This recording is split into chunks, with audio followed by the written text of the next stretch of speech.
Welcome to the other side of Planet X. This is your host, Jason Martell. Today's guest is going to be John Anthony West, who spans over 4 decades of research into the culture of Egypt and some of the more esoteric parts of their knowledge. So today he's going to discuss with us some of the research he's presented here at CPAK. Thank you, Jason. Well, today we hit upon Egypt, and then actually in terms of the age of the Sphinx and the high civilization of Egypt itself, which is drastically misunderstood by current academia, which I like to call quackademia.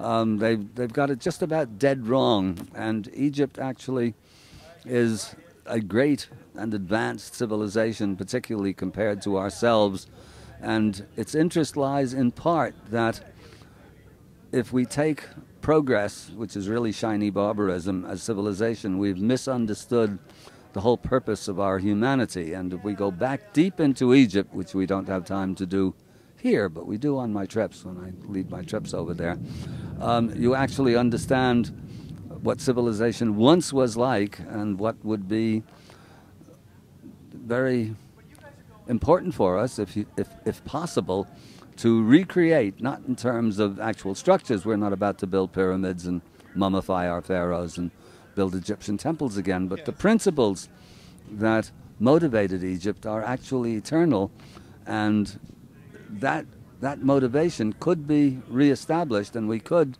in the midst of the ensuing chaos, because what's coming up is not going to be much fun for an awful lot of people, but in the midst of the ensuing chaos, we could actually be sowing the seeds for a new civilization, both individually and collectively. So let me ask you this, John Anthony West. I see a lot of things on the internet today talking about the next doomsday, like 2012 scenario or the end of times. Do you see anything in your research that lends credibility to sacred knowledge or anything that maybe the world governments are trying to hide from the populace? Or is there, in your opinion, any type of conspiracy around the structures of Giza? Around the structures of Giza, I'm inclined to think not, that there are conspiracies around. Yes, I mean, JFK assassination is a conspiracy. The downing of that plane, whatever it was, TWA 880 or something like that, and that was not a conspiracy, that was a cover-up. What's going on now? Yes, there's stuff going on behind the scenes. I am disinclined to think that it is the Illuminati, in other words, a bunch of evil dudes out there controlling everything for their own benefit.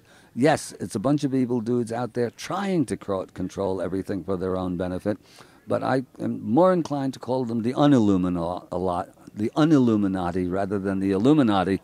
In other words, they don't know what the hell they're doing either, and they're going to be surprised by the results. But the rest of us will suffer. Yeah, and when you talk about the 2012 scenario, the doomsday scenario, around the Giza Plateau, no, I'm inclined to think that nobody's hiding anything, even though there are supposed to be tunnels under there and blah, blah, blah.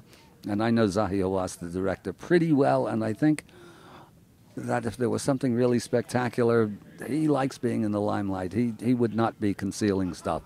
But that on the bigger picture, that there are conspiracies going on, yeah, I'm inclined to think, I'm inclined to go along with that, except, as I said, I think they don't know what they're doing either. Let me ask you another question related to your research, because I have been following it for some time. Do you feel that at any time the academic Egyptian society would ever accept the idea that the pyramids weren't actually built in 2500 BC? Well, that's a little bit more complicated. The Sphinx is much, much older. The present pyramids, what we're looking at now, probably are built around then, but they are superimposed upon or replace still earlier structures, and that is demonstrable. Yes, at a certain point, they get beaten into the ground. It's just a question of persisting long enough. Of their own free will, no, they will never ever acknowledge that they've been dead wrong. But if they're beaten up enough at a certain point, they will be obliged to do that. It's a long battle, and it's analogous to breaking down a door with your, you're trying to beat down a portcullis or a strong door with your shoulder, and you hurl yourself against the door, and you keep hurling, and you keep hurling, and you keep hurling, and sooner or later, either the door breaks down or your shoulder breaks. So the trick is to just keep pounding on the door until one or the other happens. So far, the shoulder's okay. And the door is getting a bit creaky, I like to think. Now let me ask this. You actually give active tours to some of these sites in Egypt, and since you know them so well, you take followers to Egypt and give them the full carte blanche tour? Oh yeah, the tours actually are there, again, of course, to take people through Egypt from this extraordinary symbolist point of view, not developed by myself, but by the wonderful French scholar R.A. Schwaller-Lubitsch. And that actually makes Egypt come alive. You understand the Egypt of the Egyptians as opposed to the dead Egypt of the Egyptologists. It's a totally, we go to the same places, but they're totally different. We spend much more time at the sites, and the main thing is we look at it from an entirely different point of view that actually corresponds with this immense, extraordinary emotional experience that the temples provoke. I mean, there has to be something wrong with you to walk through those temples and not feel emotionally moved. They're amazing. Well, I must say I've seen some of your work, Magical Egypt, and I believe there was even an episode. You'll have to give me the title, but it was narrated with Charlton Heston. That was different. No, that was different. That was the first video that we did about our work with the geology, Robert Schock and myself.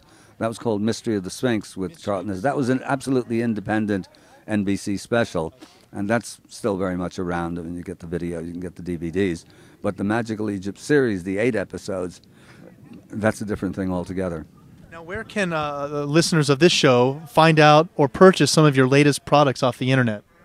Probably the best thing is to go to my website, jawest.net, and there you'll find, I don't know, it's called a bookstore, it's called Books or something like that, and you just click on the link there, and you get my books, autographed, signed, and the various videos and all of that. So easily done. Great. Well, I know when we Google your name, we find thousands of pages, so it's good to send them directly to the source. John Anthony West, thank you so much for being a guest on today's show. Thank you, Jason. Meet us on the launch pad next time as we gas up the mothership and blast off for